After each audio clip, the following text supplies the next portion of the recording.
네, 정치 부심으로 함께하는 화요일 저녁입니다. 오늘도 최고의 정치 입담가, 남들보다도 최소한 2주 내지 석주 정도 빠릅니다. 이거 마치 타임머신과도 같은 정치 전망 방송이라고 말씀드릴 수 있을 텐데 저희가 지난주에 코가 바로 납작하게 돼버리고 말았습니다.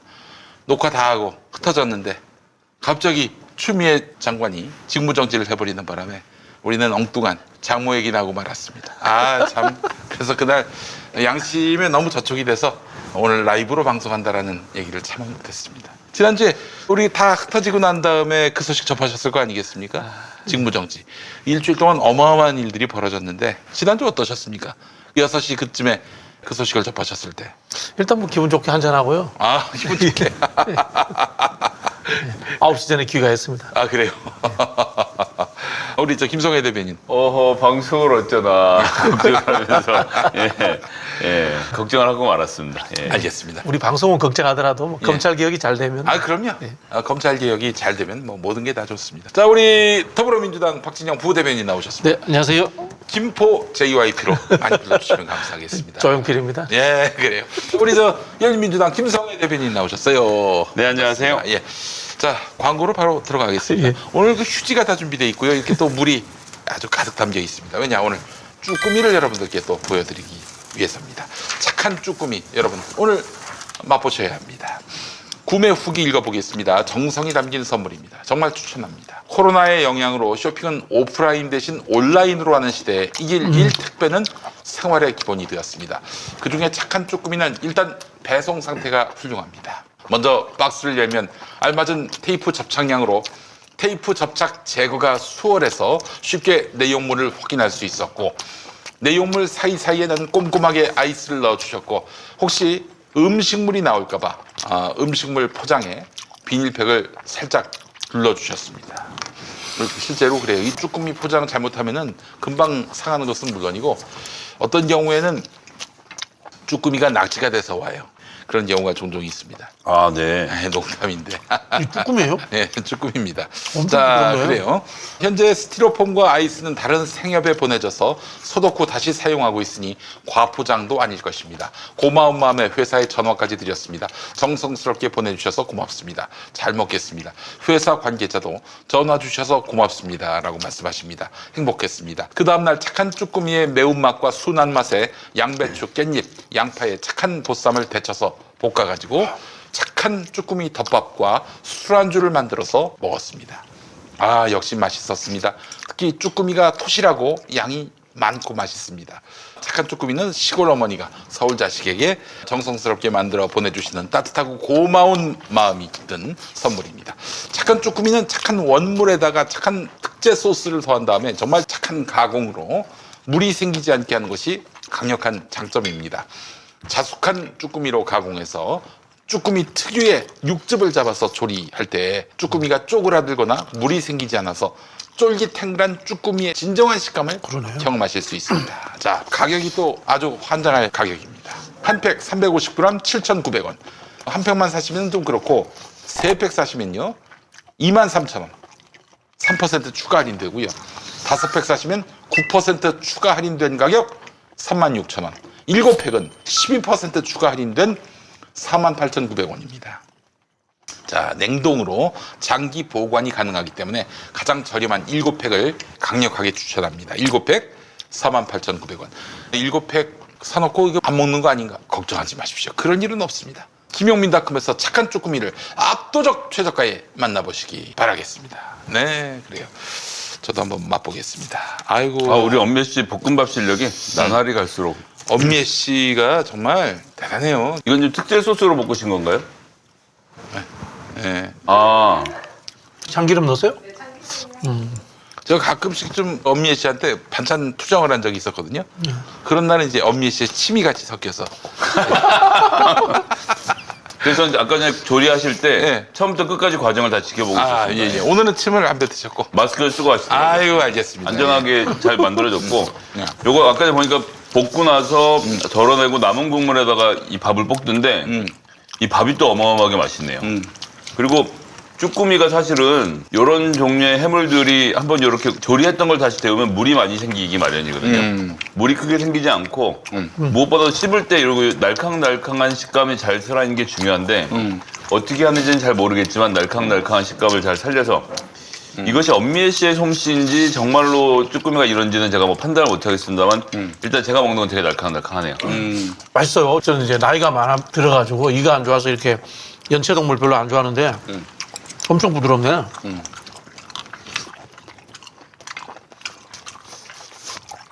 좀 맵긴 맵습니다. 지금 저희가 땀 흘려서 일하고 있습니다.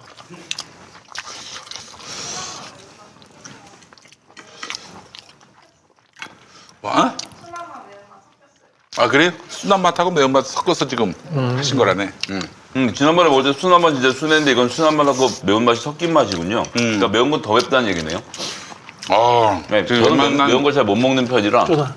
맵떡들은 만족하실 거예요. 네.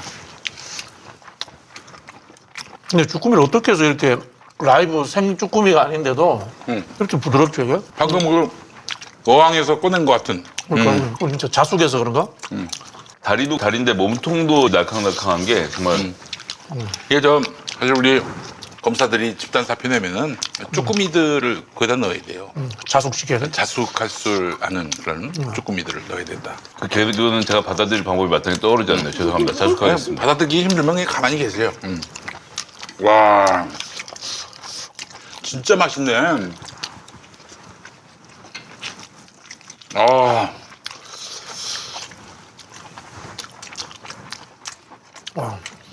매운데 맛있어요. 이거 흰밥에다가 그냥 이 국물을 비벼 먹어도 엄청 맛있겠어요.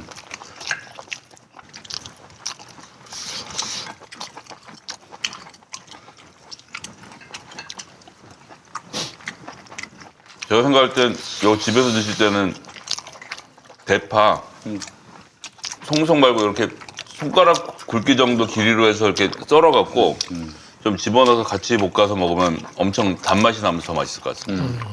콩나물 데치면 어때요? 그렇죠. 네. 원래 이제 이런 거 기본이 데친 콩나물, 그 단무지, 쭈꾸미 이렇게 넣고 청에 넣고 이제 비벼 먹으면 최고죠.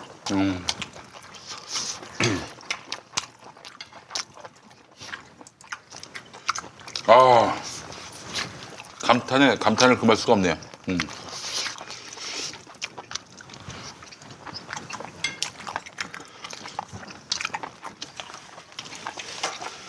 아, 그 휴지 좀. 이렇게 땀 흘려서 일하시네.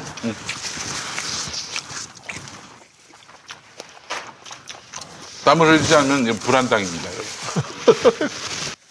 아.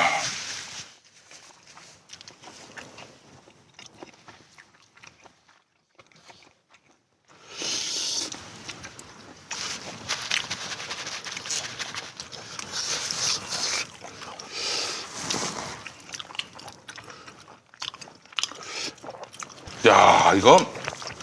근데 이게 맛있다. 어느 바다에서 잡은 쭈꾸미인가, 이게?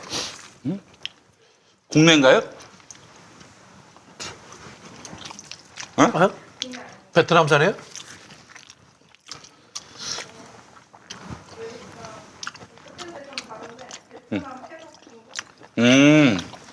터키 끝한 바다에서 잡았구나. 태국하고 우리나라하고 이제 국제관계가 좋아요, 아주. 우리 신남방 정책으로 태국, 베트남 등하고 실제로 알셉. 정말 쭈꾸미도 그 한국에 팔려오는 걸 좋아한다고 하더라고요. 한류 열풍 때문에. 실제로 쭈꾸미 잡는 배에서 BTS 음악을 틀어놓고 잠드는 얘기가 있어요. 아하.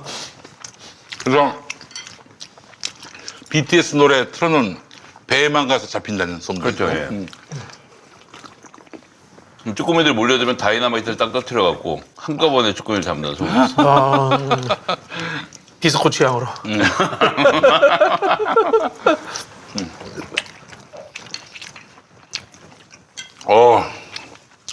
어우, 정신없이 맵다.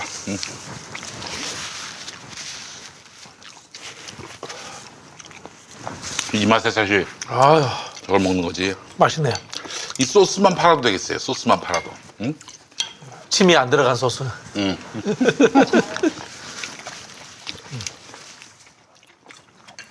이게 우리가 다른 뭐 국밥이나 이런 거 먹을 때는 먹으면서 이야기를 좀 했는데 이거 먹으면서 이야기를 못 하겠네.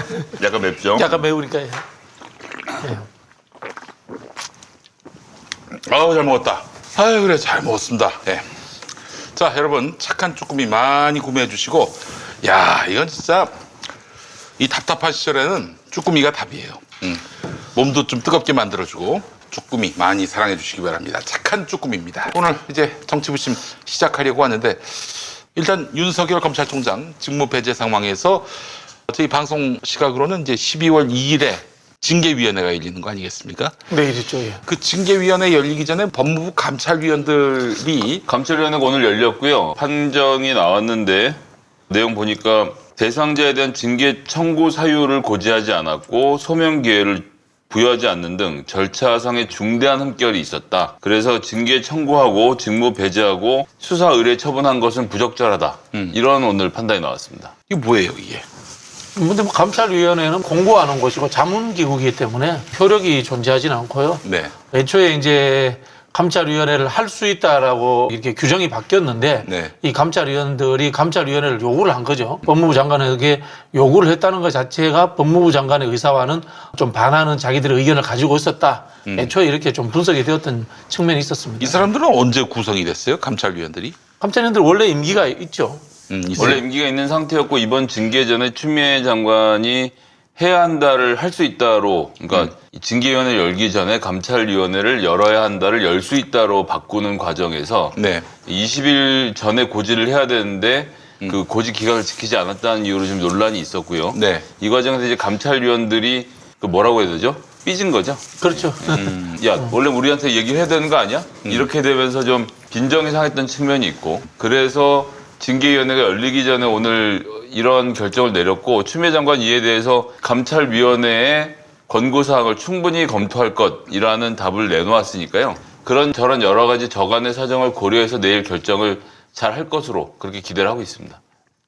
징계를 못하는 거 아닙니까? 혹시 뭐 이런 감찰위원회 감찰위원회하고는 전혀 징계위원회는 관계가 없습니다. 자문위원회이기 때문에 자문해서 의견을 내는 거기 때문에 의견을 받고 말고는 이제 장관의 재량에 달려 있는 거죠. 자, 이제 보시면 감찰을 신청한, 이 징계위원회 신청한 사람이 추미애 장관이기 때문에 내일 차관, 그리고 법무부 장관이 임명한 검사 2명, 그리고 법무부 장관이 임명한 학식 있는 외부 인사, 교수 등등해서 3명, 이렇게 회의를 하는데 추미애 장관은 본인이 신청자이기 때문에 내일 제외된 상태에서 회의를 하거든요. 네. 그러니까 이야기도 제가 계속 처음부터 말씀드리는데 추미애 장관이 윤석열 총장을 해임하려고 징계를 시작한 게 아닙니다. 감찰도 자꾸 이거 얘기를 우리가 거꾸로 돌아가는데 추미애 장관이 윤석열 총장을 해임할 목적으로 감찰을 시작한 게 아니에요. 네. 윤석열 총장이 여러 가지 물의를 일으키고 네. 그 과정에서 한동훈 검사가 채널A 이동재 기자 등과해서 뭔가 유착이 있지 않느냐 이런 문제가 드러났고 그 다음에 특활비도 또 의혹이 생기고 그리고 최근에 감찰을 또 거부하는 과정까지 그러면서 안에 내용을 좀 들여다보니까 심지어는 판사들을 사찰한 문건까지 좀 드러난 거 아닙니까? 그렇죠. 예. 이게 감찰 과정에서 나온 거예요. 네. 그러니까 그런 사유가 있어서 감찰을 해봤더니 판사 사찰 문건까지 튀어나와서 이거 징계위원회를 열어서 논의를 해야 되겠나라고 절차를 밟아가는 중인데 우리가 이것을 넘겨짚어서 해임하려고 내일 회의를 한다. 이렇게 해버리면 해임을 안 하면 추미애 장관이 이상한 사람 되는 거거든요. 그렇게 해서 지금 어디까지나 추미애 장관은 법적으로 정해진 절차를 밟고 있는 것이고 오히려 이게 내일 해임 수순으로 간다고 말하는 사람은 거꾸로 윤석열 총장에게 더 높은 점수를 주는 거죠. 왜냐하면 여태까지 검찰총장이 감찰의 대상이 된 적이 한 번도 없기 때문에 검찰총장에 대한 감찰은 곧 해임을 의미한다. 이렇게 자꾸 규정을 하려고 하는 건데 우리가 네. 검찰총장도 한 사람의 공무원이라고 생각하면 감봉 1개월을 때릴 수도 있는 겁니다. 물론 지금 이제 제가 예를 그렇게 든 거고 지금의 죄는 너무나도 위중하기 때문에 감봉 1개월이 절대 끝나지 않을 일이지만 네. 검찰총장은 뭐 지가 무슨 금가루 붙여놓은 뭡니까? 왜 그러니까. 우리가 그 사람한테 해임 말고 다른 징계를 할 수가 없습니까? 예. 그런 문제라서 지금 이런저런 저간한 사정이 오늘 감찰위원회 결정까지를 숙고해서 추미애 장관이 아닌 다른 징계위원들이 내일 징계를 결정하게 된다. 이렇게 좀 서두를 정리를 좀 해놓고 싶습니다. 알겠습니다. 법원은 왜 지금 이 시각까지 판단을 안 하고 있는 걸까요? 법원은 이제 판단하기가 좀 애매하죠. 가처분 신청인데 가처분 신청하는 게 별로 의미가 없어지는 게 내일 징계위원회에서 결정이 나버리면 네네. 가처분 신청했는 것 자체가 의미가 없어져 버리죠. 여기 뭐 저기 인용을 하든지 기각을 하든지 간에 내일 징계위원회 건으로 인해서 오늘의 것들은 하루 만에 뒤집어지는 상황이 되기 때문에 네. 법원에서 가처분 신청에 대해서 뭐 기각을 하든지 인용을 하든지 자신들이 이제 판단할 필요가 없다라고 그렇게 생각을 한 것 같아요. 게다가 어제 그 윤석열 총장 측의 소위 말하는 해명은 정말 경악스러운 수준이지 않았습니까? 글쎄 말입니다. 이렇게 내용을 보면 저는 읽으면서도 물론 이게 법적으로는 이게 이기려고 이렇게 하는 게 맞긴 한데 어떻게 이런 얘기를 태어나게 하는지 윤 총장이 문건 작성을 지시했다. 이것들을 어제 확인을 해줬어요. 판사 사찰 문건의 작성 지시자가 윤석열이라는 것을 윤석열의 변호인이 인정을 했고요. 그다음에 재판부의 기본 사항과 재판 진행 방식을 파악하는 것은 효율적인 공소 유지를 위한 필수 사항이고 일회적으로 공개된 정보를 정리한 것이라고 이야기를 했다는 거예요. 네. 전 일회적이라는 말을 믿지 않지만 그 사람들의 말을 100% 믿어준다고 하면 결국 윤석열 검찰총장이 본인의 관심 재판인 조국 정경심, 이거 지금 페이지가 나오지만 1페이지 조국, 2페이지 정경심 아닙니까? 네. 그 뒤에 뭐 라임, 양승태, 손혜원 의원 등이 등장을 하는데 맨 앞 페이지의 가장 관심사항은 결국 조국 정경심 재판이었고 다른 부분보다 그 부분에 판사 사생활과 관련된 사찰 관련된 정보들이 많이 들어가 있었던 것으로 보여지고 이것을 공판부도 아닌 대검 수사정책기획과에서 작성을 했고 기획관이 작성을 했고 그것을 그러면 공판 검사에게 내려보냈느냐? 네. 반부패만 공유하고 말았어요. 그러니까 이거 지금 공소 유지를 하기 위한 필수 사항이라는데 공소 유지를 해야 되는데 왜 공판 검사들한테 안 주고 반부패만 주고 말았다는 겁니까? 물론 심재철 반부패 부장이 그 당시에 받아보고 경로를 했다는 얘기도 했지만 여하튼 그래서 이 문서 자체는 윤석열이 자기의 명예 걸린 검찰 기소 관련된 문제에서 관련 사건의 판사들의 데이터만 뽑아봤다라고 이야기하면 제가 보기엔 훨씬 그 수준이 경악스러운 수준으로 간다. 이건 거의 범죄 자백 아닌가? 이게 이제 조국 장관 건이지 않습니까? 네. 건인데 그 당시에 보면은 재판하는 판사들에 대한 정보가 언론을 통해서 흘러나온 기사가 제법 있었습니다. 네. 무차별하게 어쨌든, 나왔죠. 예, 살짝 좀 의심이 되죠, 그죠? 그런 부분이 있는 거고요. 윤석열 총장이 서울중앙지검장 시절에 양승재 대법원장의 사법농단 사건을 수사할 때 그 당시에 이 사법부죠. 사법부에서 조사했던 내용들이 있습니다. 이런 내용들. 판사 개인의 성향을 분류하고 했던 내용들. 이런 것들을 가지고 그 당시에 사찰이라고 그쪽에 그 당시에 공소장에 나와 있습니다. 윤석열 총장이 수사했을 때. 네. 그랬는데 똑같은 일을 하고 이번에는 사찰이 아니다라고 지금 이렇게 이야기하고 있는 셈인 거죠. 네. 실제로 이제 정부에 근무를 해보면요. 어떤 정당의 문제나 이런 것들은 알고도 활자화시켜서 잘 적지 않습니다. 예를 들자면 이렇습니다. 로펌의 변호사들은 최대치로 적습니다. 김용민 PD님 재판한다면은 정치적 성향이 어떻고 다 적을 수 있습니다. 그러나 이제 검찰이라고 하는 공공기관에서는 그런 개인의 판사에 대한 정치적 성향을 적는다는 것은 상당히 심각한 문제가 될 수 있습니다. 특히 보면은 이제 재판부별 성향이나 재판 형태 이렇게 돼 있거든요. 이제 우리가 이제 성향이라고 했을 때 판사가 재판을 할 때 질문을 어떻게 하고 예를 들면 동선이 어떻다 이런 것과 그 사람이 우리법 연구회에 가입해서 정치적 성향이 어떻다라고 하는 마음속의 심리적 상태를 보는 것은 엄청난 차이가 있습니다. 네. 마음속의 심리적 상태를 보는 게 뭡니까? 헌법에 있는 개인의 정치 사상의 자유라는 것을 들여다보고 있다는 그런 뜻입니다. 그런 측면에서 이거는 굉장히 심각한 사찰 의혹입니다. 사실은. 네. 그리고 이게 사찰 문건 공개된 것을 보면 윤석열 변호인 측이 흘린 공개본이 있고 법무부에서 의원실에 자료 요청으로 내보낸 본이 있는데 두 가지가 모자이크가 달라요. 그런데 검찰본에는 2페이지에 보면 2페이지에 무슨 사건도 담당 중 해서 앞에 법원 제출본엔 기보고라는 문자가 들어있고 윤석열 변호인 제출본에는 그 기보고가 삭제가 돼 있습니다. 여기서 기는 이미 기자, 이미 보고했다라는 이야기거든요.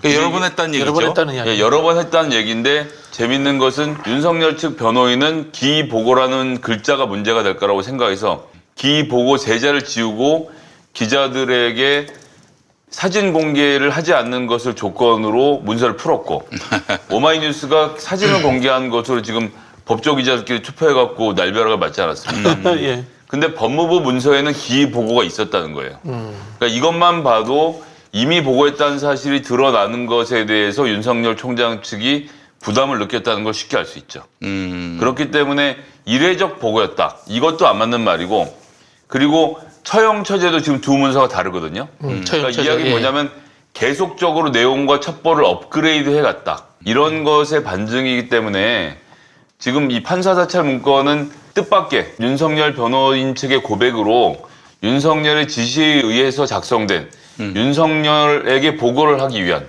문건이었다는 것이 만천하에 드러나는 상황으로 좀 봐야 되겠습니다. 알겠습니다. 지금 말씀하시는 사이에 법무부 감찰위원회 위원들이 누군가 봤더니 이수정 교수가 있네요. 이수정 교수가 범죄 있고. 수사 예. 무슨 그분 이번에 입당하지 않았습니까? 입당한 분이죠. 예. 그리고 위원장이 강동범 이화여대 로스쿨 교수인데 문화일보 칼럼니스트로 활동하면서 이런 글을 남긴 건 아니고 이런 견해가 문화일보에 보도가 됐네요.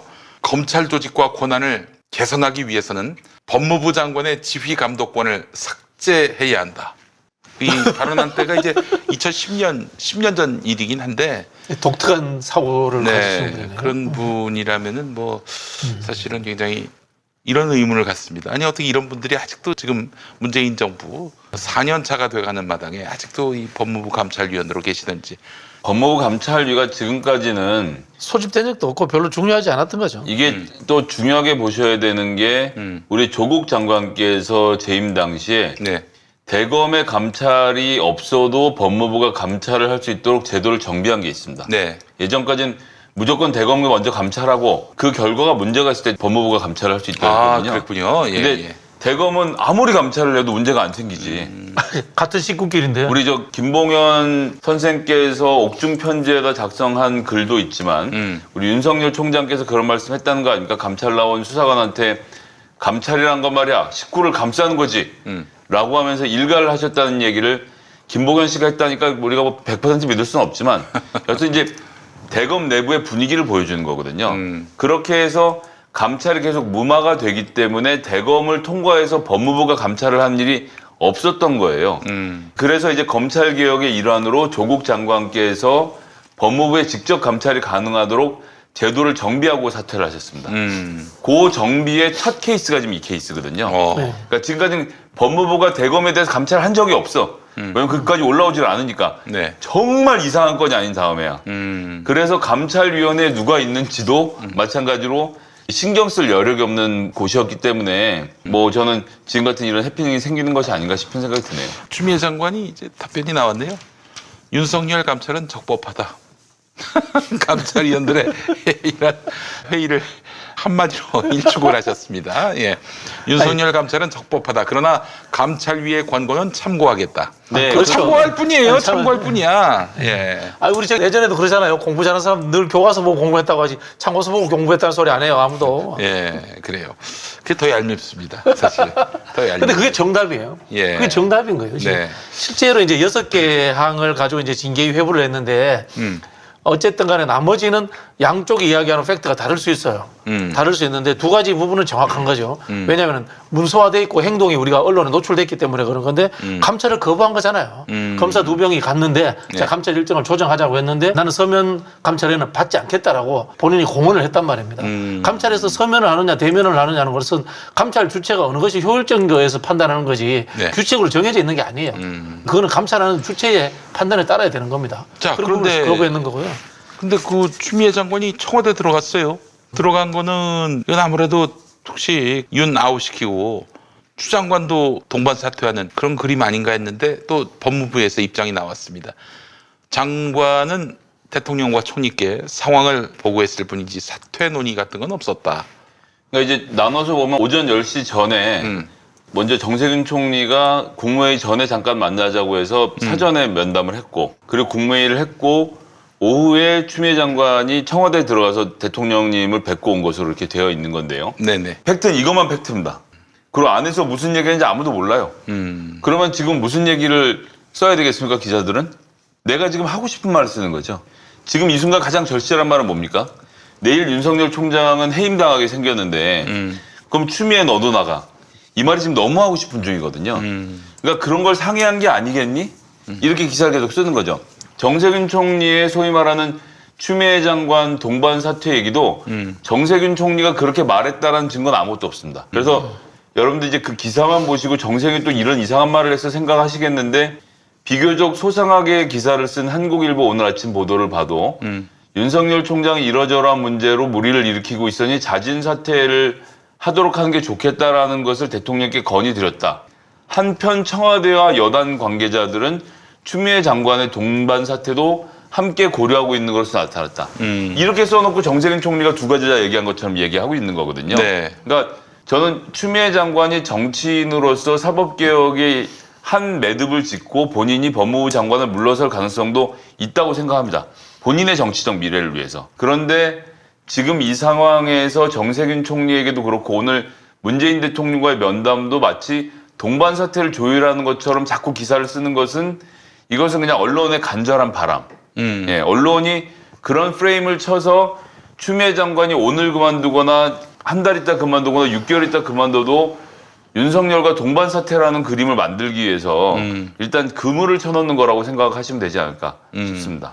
실제로 이제 당장 동반 사퇴하기가 힘드신 게요. 네. 윤석열 총장이 저는 이제 이 이야기 때문에 청와대 갔을 수도 있다고 보는데 윤석열 총장 측에서 뭐라고 이야기했냐면은 대통령이 만약에 재가를 해서 해임되더라도 이 절차가 자기는 승복할 수 없다. 여기에 대해서 계속해서 소송을 하겠다.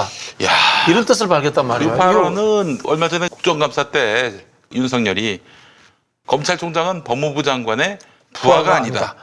그 말하고 또 연결이 돼 있습니다. 법무부 장관은 정치인이기 때문에 정치인의 부하가 될 수가 없다. 이런 얘기인 거 아니에요? 그러면 기본적으로 정치인이 돼야 대통령이 될 수 있는 거 아니에요?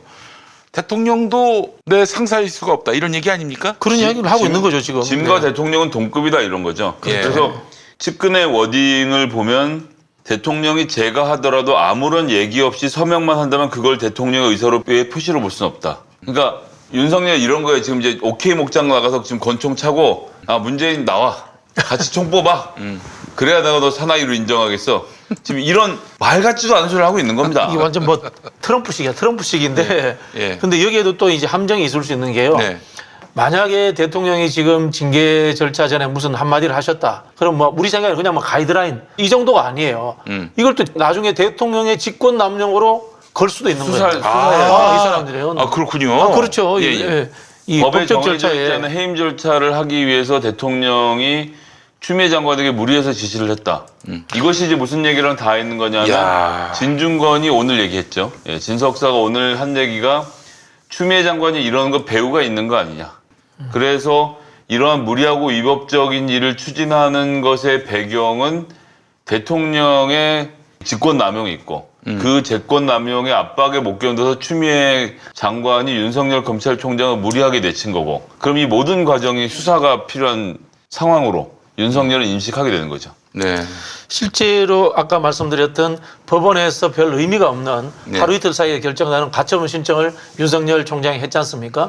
이런 절차들을 자기 나름대로는 하나하나 다져가고 있는 거예요. 네. 여기에서부터 대통령의 재가 나는 순간까지의 모든 것이 절차상에 존재하는 거고 이 과정에 약간이라도 뭐 위법적인 게 있다면 소송을 하겠다라는 준비 차원에서 지금 이런 것들을 하나하나 진행하고 있는 겁니다. 이게 바로 대호 프로젝트의 신호탄이라고 봅니다. 대통령 나 자르려면 서명하면서 나를 자른다고 당신 입으로 똑바로 얘기해. 나랑 당신은 동급이니까. 지금부터 나는 대통령과 동급이야.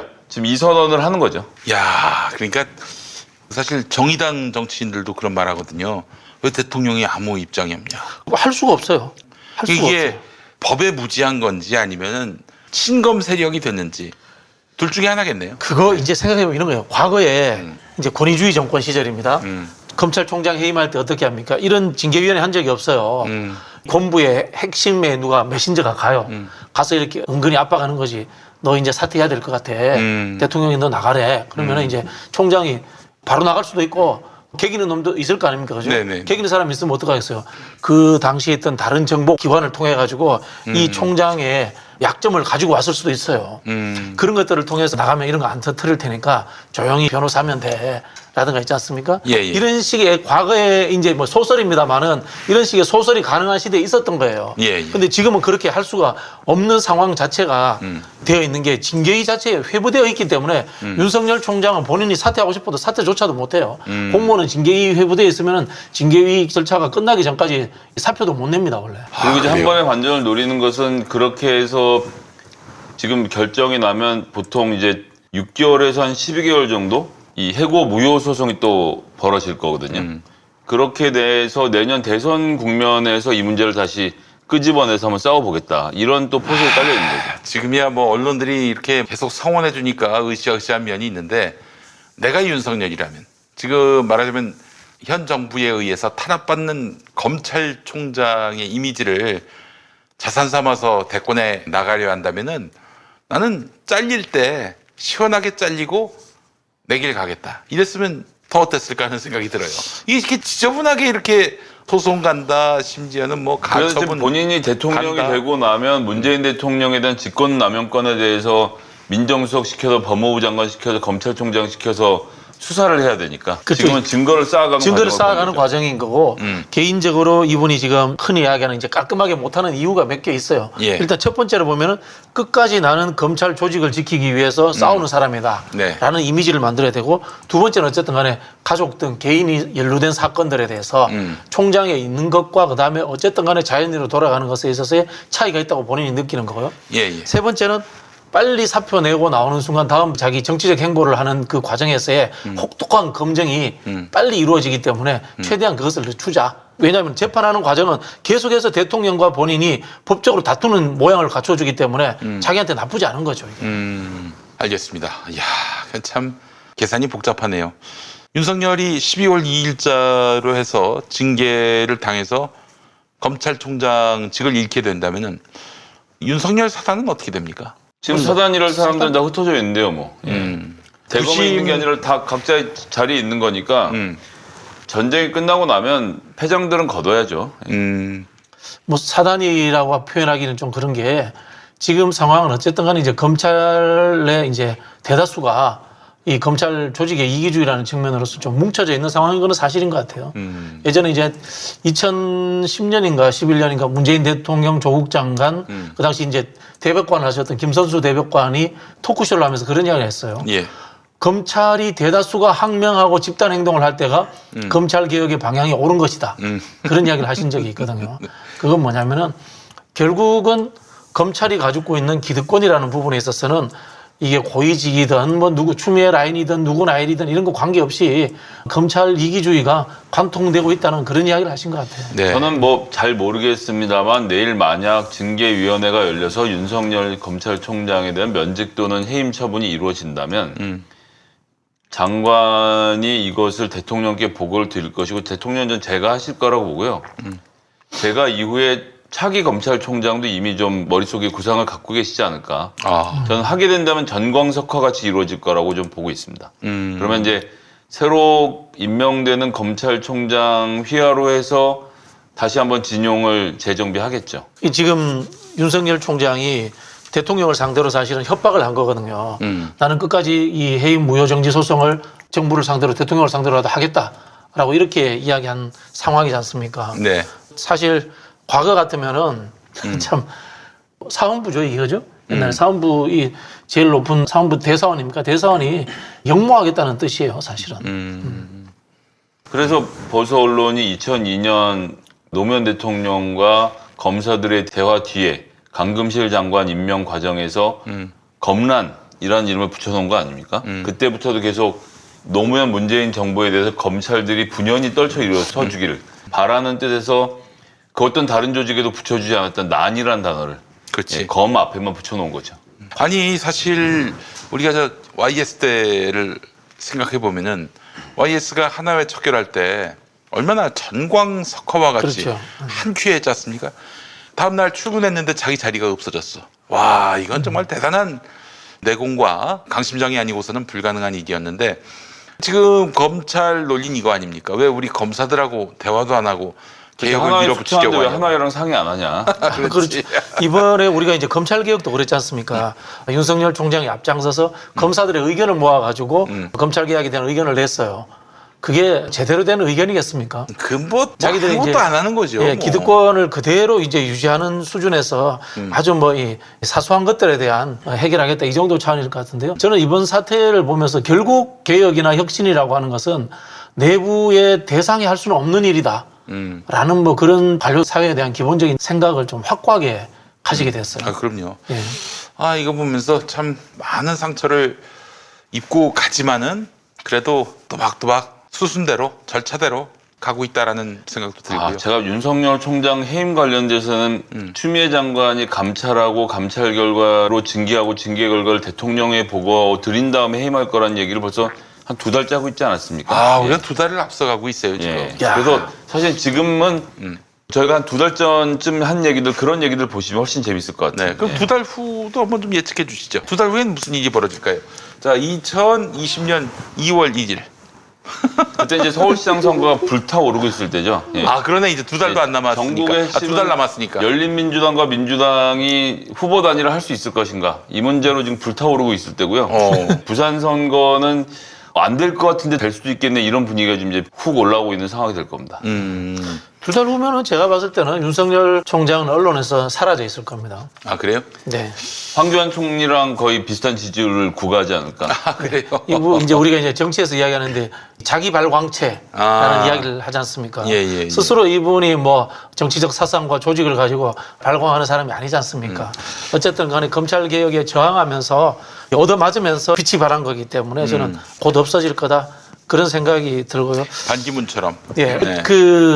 뭐 문재인 정부 들어서서 그런 생각을 저는 해봤어요. 촛불 정권으로 들어왔는데 이 재벌 개혁이라든가 뭐 정말 구조적인 문제에 대해서 우리가 물론 뭐 코로나 때문에 할 수 없는 상황이에요. 코로나 때 위기를 극복하기 위해서 참 힘들었는데 어쨌든 이 사회 구조적 문제를 하나 정도씩은 또 완전 깨부셔줘야 되거든요. 예. 그런 부분에서 저는 이 검찰이라는 법률 제도적 문제에 대해서 구체적으로 제발 좀 이번에는 깔끔하게 국회까지 와서 좀 성과를 냈으면 좋겠습니다. 예. 공수처도 꼭 좀 하고요. 좀 자꾸 공수처장 그거는 어떻게 됐어요, 지금? 좀 늦어졌죠. 또 예. 지금 이제 12월 2일에 예산안 통과시키기로 오늘 조영 원내대표하고 김태년 원내대표가 합의를 했습니다. 큰 틀에서 합의를 했고 이제 조정이 다 되면 12월 2일에 통과가 될 건데 통과가 되고 난 다음에 12월 9일까지 일주일의 시간이 남아요. 네. 예산안 통과됐으니까 나머지 이제 민주당이 추진하려고 했는데 성과를 내지 못했던 개혁 입법 법안에 대한 줄줄이 통과를 저희 지금 예상하고 있는데요. 대표적인 게 이제 공정경제 3법이 있겠고요. 네. 그다음에 중대재해기업처벌법은 논의 과정이 좀 부족해서 네. 내년 2월까지 미뤄서 논의를 하겠다고 하는데 저는 그럴 수 있다고 생각합니다. 올 12월에 해결 안 하면 안 되는 과제는 아니기 때문에 네. 충분한 논의를 거쳐서 노동계의 의견도 받아들이고 사업주들의 의견도 잘 반영해서 필요한 수준에서 정하는 절차가 필요하다고 생각하고요. 그런 논의 가운데 공수처법 개정안이 같이 올라가서 통과가 돼서 12월 9일에는 후보자 추천위원회가 구성이 돼서 새로 후보를 하든 아니면 있는 후보들을 다시 한번 표결을 하든 하는 절차를 거쳐서 공수처장 후보자 청문회를 12월 15일엔 하고 네. 임명 후에 바로 연말까지 준비해서 내년 1월 1일에는 그때가 또 마침 검찰과 경찰의 수사권 조정 법안이 발효되는 날이거든요. 네. 거기에 맞춰서 같이 내년을 좀 새롭게 맞이하는 게 좋지 않을까. 이렇게 되면 검찰 개혁이 완성된 건 아니고 검찰 개혁의 첫 걸음을 띄는 상황이 되겠죠. 그리고 이제 공수처가 만들어지면 그 공수처가 그 다음부터 할 일들. 이건 생각만 해도 너무 재밌지 않습니까? 지금 월척반 고기반이고 물이 없다는 소문이 있는데 뭐부터 잡을지. 요게 또 이제 관심사가 될 것 같습니다. 네. 저는 이번에 그 윤석열 총장 징계하는 과정들 문제가 검경 수사권 조정을 2단계로 한 번 더 해야 된다는 생각이 들어요. 든다는 게 결국은 검찰의 의견을 최대한 수용해서 이 검경 수사권 조정을 해놓은 상황인데요. 이것만으로 안 되겠구나.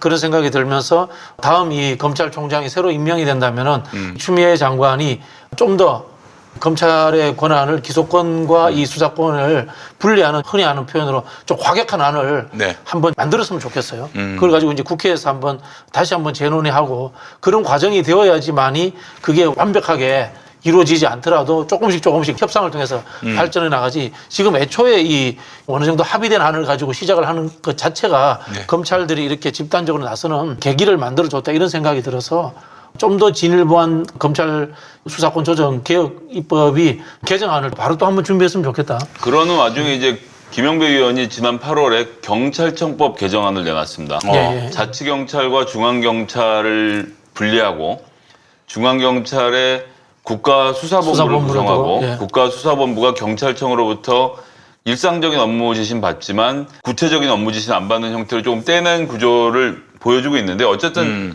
경찰이 또 지금 비대해지거든요. 경찰 권력을 어떻게 쪼갤지에 대한 고민을 포함해서 경찰청법을 개정을 하면서 경찰의 힘을 분산시키고 쪼개면서 국가수사본부에 남아있는 검찰의 수사 역량을 다 집어넣는 과정들이 앞으로 3년 동안 해야 될 주요 핵심적인 과제라고 생각을 하고 지금 뭐 검찰들이 수사 어쩌고저쩌고 하는데 조금 극단적으로 말씀드리면 수사를 계속하기 원하는 검사님들은 국가수사본부로 옮겨드리고 그다음에 검사 2,000명에 검찰 식구가 8,000명인데 그중에서 베테랑 수사관들이 있습니다. 네. 아유 진짜 베테랑. 예, 그 이분들의 수사 역량은 높이 사야 하거든요. 예. 이분들 같은 경우도 국가수사본부로 전직을 해서 거기서 또 새롭게 체계를 구성하고 활동하실 수 있도록 공간을 열어드려야 돼요. 그렇게 해서 기소를 전문으로 하고 공판을 담당하는 검찰로 거듭날 수 있도록 제도를 정비하려면 경찰 제도 정비가 함께 이루어져야 됩니다. 이제 표현하자면 이제 이 국가수사본부에 하나의 우물을 만들어야 되네, 그죠? 새로운 우물을 만들어서 그쪽으로 이제 흘러가도록 그렇게 해줘야 되는 측면이. 이제 이수진 의원이 검사 임용과 관련된 또 법안도 냈어요. 이번에 이제 변호사가 된 이후에 3년 이상을 활동한 사람들을 대상으로만 검사 임용을 하자 이런 이야기를 했거든요. 이거 굉장히 의미 있는 것 같고요. 그게 어떤 거예요? 과거에는 이제 사시패스에서 사법연수원에서 성적 좋아서 지원하면 바로 갔지 않습니까? 네. 그러다가 이제 로스쿨 된다면은 로스쿨 졸업할 때 성적 좋은 친구들이 바로 가는 형태로 됐는데 이제는 그게 아니고 변호사로서 라이센스를 딴 다음에 변호사로서 3년 정도 활동을 한 다음에 거기에 대한 실적과 성적을 가지고 검사에 지원할 수 있는 그런 식으로 되는 거죠. 그건 뭐냐면은 민간에서의 일반적인 생활을 변호사로서 해본 다음에 공직을 가라 이런 뜻인 거죠. 그래야 돼요. 27살 때부터 부하돼갖고 두목 따라서 맨날 스폰서 따라서 룸사롱 다니고 매일 그렇게 술 먹고 다니는 사람이 영원히 정상적일 수가 없어요. 다 그러는 건 아니지만 우리가 너무나도 많은 보도를 통해서 실제로 그렇게 방탕한 생활을 하는 검사들 많이 보지 않았습니까? 네. 그런 식으로 10년, 20년 썩은 사람들인데 그게 어째 갑자기 개혁이 돼요? 영감님 소리 듣고 네. 20대 그럼요. 그나마 여성 검사들이 지금 검찰청의 신입 검사의 절반을 차지하게 되면서 그나마 이런 문화들이 뿌리가 뽑힌 거예요. 특히나 룸사롱 같은데 기자들 데리고 가는 직종은 정말 내가 알기로는 정말 유일하게 검찰들인 걸로 알고 있어요. 그래요. 여의도도 아무리 이렇쿵 저렇쿵 여러분들이 어떻게 오해하시는지 모르겠지만 유흥주점이나 룸사롱에 그 기자들하고 같이 어울려서 놀러 다니고 특히나 거기에 예를 들면 남자 검사들끼리 가면서 여자 기자들까지 초대하고 이런 일은 국회에서는 있을 수도 없는 일입니다. 아이고. 그 정도는 하지 말아야죠 이제. 아니, 요즘은 저기 안 하겠지. 설마. 대변인 계시지만은 진짜 정치권은 여러분들이 생각하는 상상 이상으로 깨끗합니다. 저희들도 이제 기자들하고 주로 술 먹는데 흔히 하는 이제 고급 음식점도 못 가요. 그냥 아니 짜장면집에 뭐 짜장면집. 털면 다 털리지 뭐 그 계좌가 유리지갑 아니에요 한마디로 국회의원들이. 그렇죠. 국회의원들은 뭐 월급 아니면 정치자금인데 네. 예, 월급이야 그렇지만 정치자금은 아주 투명하게 관리가 되고 있기 때문에 그럼 기본적으로 그렇게 하지 않아도 충분히 좋은 관계를 형성하고 국회 활동을 할 수 있기 때문에 굳이 그런 지저분한 짓을 하지 않아도 되는 동네입니다, 이 동네. 아까 말씀하신 김영삼 정부 때 우리가 이제 하나의 척결하면서 군 개혁을 했지 않습니까? 똑같은 방향입니다. 실제로 검찰이라는 게 특정한 시험 절차를 통해서 그대로 일률적으로 들어와서 20년, 30년을 근무하지 않습니까? 네네. 조직의 폐쇄성과 구성원들의 구성 방식 자체가 천편일률적으로 같기 때문에 그렇습니다. 이 동종의 교배만 시켜놓으니까 저런 이제 상황이 벌어지는데요. 네네. 결국은 제가 전에도 말씀드렸지만 잡종 강세 현상을 만들어내야 됩니다. 다양한 곳에서 검찰이 들어와야 됩니다. 다양하게 뭐 검찰. 엽관제도 하든지 뭐 여러 방법을 찾아야 되는 게 우리가 이제 YS 대통령이 하나의 척결을 하면서 장성이 될 수 있는 것을 육사뿐만이 아니고 ROTC도 되고 학사도 되고 그다음에 삼사관학교도 되고 갑종도 되고 이렇게 다양한 구조로 만들어줬단 말이에요. 실제로 검찰개혁도 마찬가지입니다. 똑같은 사람들끼리 있으면 똑같은 생각만 합니다. 저희 할아버지는 갑종 출신인데 삼성 장군을 70년대 말에 이미 하셨어요. 어유 대단하시네. 예. 아니 검찰을 없애자는 얘기도 있잖아요. 그래서 공판부만 두고 말하자면 변호사들을 국선 검사로 차출해가지고 공소유지만 하게끔 하자. 뭐 이런 얘기도 나올 지경인데, 아니 우리 사회에 그 법치주의, 민주주의 머리 위에 검사 집단이 있었다는 사실을 이번에 우리가 두 눈 똑바로 뜨고 보지 않았습니까? 네. 검찰을 없앨 수는 없는 게요. 이게 이제 균형의 문제에서 검찰이 마지막으로 해야 될 부분이 있습니다. 법을 근거로 해서 수사를 집행할 때 인권의 보루로서 역할은 검찰이 해줘야 되거든요.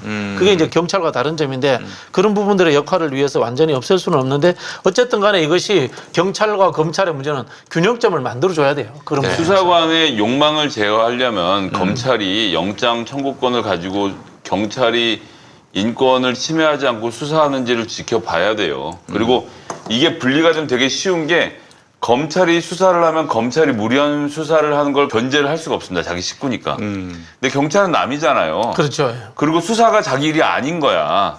그러면 검찰이 무리해서 경찰에게 수사를 요구할 이유가 없어요. 자기는 기소를 잘해서 기소 유지가 잘 되게 해서 재판에서 범죄자에게 유죄를 받게 하면 승진이 되는 거거든. 수사를 잘 못해도.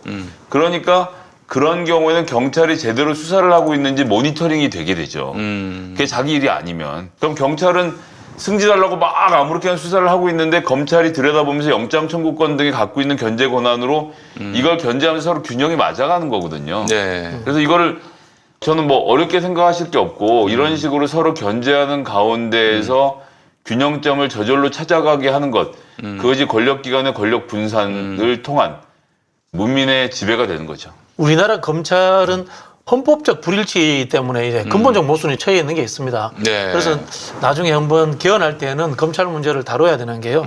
원래 이제 제가 헌법학자들한테 듣기로는 우리나라 헌법이 내각제로 짜여졌지 않습니까? 내각제로 짜여졌는데 이승만 대통령이 대통령 중심적으로 바꾼 거예요. 그러면서 갑자기 원래 이 내각제 하에서는 어떻게 되어 있냐면은 검찰이라는 것이 사법부 밑에 가 있습니다. 대부분의 국가가. 네. 그렇게 가 있는데 대통령제로 되면서 행정부로 온 거예요. 법무부라는 형태로 따로 떨어져서 온 건데 그럼에도 불구하고 그 전에 이제 사법부 시절에는 보통 우리 판사는 흔히 하는 개별 기관이라고 하지 않습니까? 네네. 근데 검찰도 우리나라에 지금 개별 기관이에요. 그게 왜냐하면 원래 사법부의 밑에 있으면 검찰도 개별 기관이 되는 겁니다. 그렇죠. 근데 행정부에 넘어왔는데 개별 기관이라는 개념을 안 없애버린 거예요. 그대로 둔 거예요. 개별 기관인데 검사 동일체가 존재하는 형태의 6, 70년을 갖고 왔다. 이게 앞뒤가 안 맞는 이야기거든. 개별 기관인데 어떻게 검사 동일체가 적용이 됩니까? 그런 형태로 오다 보니까 이 개별 기관으로의 특권, 검찰 동일체로서의 조직 문화 이것이 혼재돼 가지고 이상한 특권 집단을 만들어낸 거예요. 그러니까 이제 판사 사찰 같은 경우도 검사 동일체 원칙에 따라서 공판부 검사가 해당 판사가 어떻게 활동하는지를 확인하는 게 아니라 검사는 다 하나니까 너 대신 내가 할게 하고 대검 범죄정보기획관실에서 판사들의 자료를 모으는 일이 자기들 안에서는 내가 너고 너가 나니까 가능했던 거예요. 이게 예를 들어 기업 같으면 현대자동차하고 현대증권은 다른 회사 아닙니까? 네. 그렇죠. 현대증권에서 현대자동차를 위한 정보를 모아주지 않아요. 근데 검사는 검차 동일체이기 때문에 현대 동일체 이러면 이제 현대증권의 증권부 팀들이 자료를 모아서 현대자동차에게 전달하고 이런 일이 가능하겠지만 이게 안 되는 것처럼 검사 동일체가 끝난 지가 언젠데 아직도 옛날에 이런 제도를 그대로 답습하고 있다는 게 놀라운 거죠. 우리 이제 사법파동 때 제일 문제됐던 내용이 그거예요. 이제 판사들의 성향 분류를 할 때 성향 분류면 인사부처에서 해야 되는데 그걸 왜 기조실에서 했느냐. 그게 이제 첫 번째 이유 중에 하나였었거든요. 이게 지금 이제 검찰도 그런 시대가 왔다는 거를 아직도 이제 습관적으로 몸에서는 인지를 못하고 있는 거예요. 그렇죠. 이제 이 사람들이 얘기하는 불법이 아닌 이유는 그냥 그렇게 해왔던 건데 그렇죠. 이런 거죠. 관행이니까 불법이 아니다. 왜냐하면 검찰이 뭐가 불법이고 아닌지에 대해서는 본인들만 판단을 하니까 정작 본인들은 그런 문제에 대해서 한 번도 생각해 본 적이 없는 거죠. 최근에까지 그 상황을 쭉 보면서 지금 선출된 권력, 문재인 대통령에 대해서 덤비는 게 윤석열 검찰이 아니라 만약 군부였다면 어땠을까? 비교를 한번 해볼까요? 국방부 장관의 말을 안 들어. 바로 집에 보내면 되죠. 예? 국방부 장관은 집에 바로 가셔야 되거든요. 근데 이분들은 나가서 변호사 개업을 할 수가 있거든. 그리고 그 속에서 또 기존에 맺어졌던 끈끈한 또 이 범죄자를 다루면서 끈끈한 정이 있어가지고 네. 그게 있기 때문에 이 사람들이 아니. 저항하는 거죠. 그 얘기가 아니라 예. 군부가 만약 지금 검찰이 하는 행동처럼 한다면 어떨까? 군부, 군인, 쿠데타 모이죠. 쿠데타 모이죠. 예. 지금 검찰은 수사권 갖고 쿠데타하는 거 아닙니까? 그렇잖아요. 육군 참모총장이 휴전선에 아무래도 이상이 있는 것 같으니까 군대 모여봐라라고 하겠다는 거죠. 국방부 장관이 육군 참모총장에게 뭔가 지시했는데 그 지시가 마음에 안 들었을 때는 네. 무력을 행사할 수 있다는 움직임을 보이는 것이나 윤석열이 처음에 조국에게 집중을 하다가 조국이 잘 안 털리고 나니까 울산 사건을 시작으로 해서 청와대를 겨냥해서 계속 밀고 들어가는 것은 그냥 말이지가 아니라 그냥 쿠데타인 겁니다. 쿠데타. 그렇죠. 야, 이 쿠데타라는 말 좋네요. 예. 우리가 검난 그러니까 크게 안 와닿는데 검찰 쿠데타 이렇게 하니까 아니 근데 확 와닿네. 그 국정감사 때 육군 참모총장이 나옵니까? 나오는지 안 나오는지는 모르겠는데 나와가지고 저는 국방부 장관의 부하가 아닙니다. 정치인의 부하일 수 없습니다. 그렇게 나온다면 어떤 일이 벌어질까? 우리가 군대를 다 웬만하면 갔다 왔으니까 그게 엄청난 군율 위반이고 쿠데타인 걸 쿠데타죠, 알지만은 쿠데타. 예. 검찰 세계에 들어간 사람들이 몇천 명 정도밖에 안 되잖아요. 그렇죠. 우리 국민의 전체 비율에서 보면 정말 코딱지만 하고 검찰이 이렇게 정권에 대드는 거는 이건 또 뭐 그럴 수도 있는 거 아닌가, 뭐 잘못한 게 있으니까 저렇게 검찰이 나서는 거겠지, 이렇게 생각하는 사람들이 많다 보니까 이 검찰발 쿠데타에 대해서 우리가 좀 경각심이나 문제점들을 깊이 인식을 못하고 있는 게 아닌가 하는 그런 생각이 들었습니다. 저는 좀 과격한 이야기지만은 우리 검사들이 스스로 정말 이 상황이 정의롭다고 생각하면은 그냥 사표 써놓고 이야기하시죠. 사표 쓰는 그랬으면 분들이 없어. 좋겠어요. 어떻게 예, 예. 사표를 좀 써야 되는 거 네, 아닙니까? 사표 써놓고 했으면 좋겠어요. 그렇게 정의를 지키는 마지막 자기들이 보루라고 생각한다면. 어딜 가라고요? 그러니까 요즘 변호사 시장 쉽지 않아요. 그렇습니다. 아니 특히 전관예우도 어려워지고 점점 더. 또 문재인 정부 초기에 윤석열 씨가 서울중앙지검장 됐을 때 기수 파기 아니었습니까?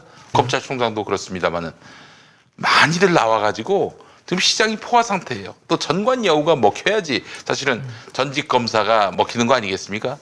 근데 그나마도 검찰 개혁이 완성되기 전에 지금이라도 빨리 나가서 자리 잡는 게 나을 수도 있어요. 갈수록 점점 더 어려워질 거거든요. 서둘러 나가시기 바라겠습니다. 우리가 사표를 내고 나가야 뭐 좀 겁을 먹든지, 야 검사님들 무섭네, 저렇게 직을 던질 수도 있어, 이런 리스펙이 조금이라도 있을 거 아닙니까? 그렇죠. 말로만 뒷담화하면 뭐하나, 말로만 앞담화하면 뭐해, 직은 유지하면서. 예전에 그 우리가 동아일보 동아투이라고 있었지 않습니까? 예. 그 당시에 보면은 기자들이 다 사표 쓰고 광고는 다 빈 상태에서 그렇게 다 했지 않습니까? 네. 그 정도 해야지 뭐 정의로운 전문직으로서의 역할이 되는 거죠. 알겠습니다. 김현